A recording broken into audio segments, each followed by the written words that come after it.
किसी नगर में ब्रह्मदत्त नामक एक ब्राह्मण रहता था।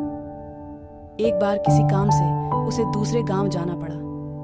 उसकी माँ ने कहा, पुत्र, तुम अकेले मत जाओ, किसी को साथ ले लो।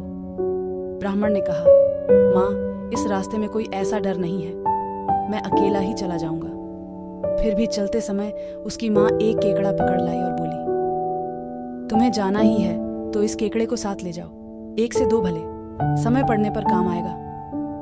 ब्राह्मण ने माँ की बात मान ली और केकड़े को कपूर की पुद्दिया में रखकर अपने झोले में डाल लिया। भयंकर गर्मी पड़ रही थी। परेशान होकर ब्राह्मण रास्ते में एक पेड़ की छाया में लेट गया। उसे नींद आ गई।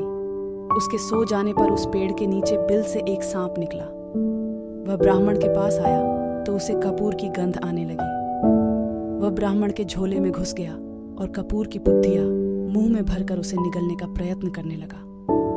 पुद्दिया खुल गई। बस केकड़े ने तुरंत अपने तीखे पंजों से दबोचकर सांप को मार दिया।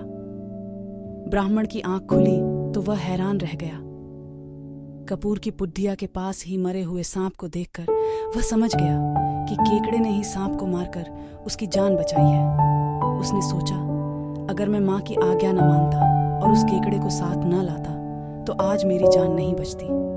सीख, राह का साथी कोई भी हो समय पर सहायक होता है।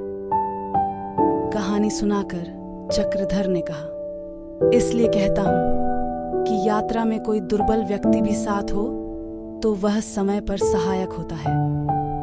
चक्रधर की यह बात मानकर स्वर्ण सिद्र ने उससे विदा ली और लौट पड़ा।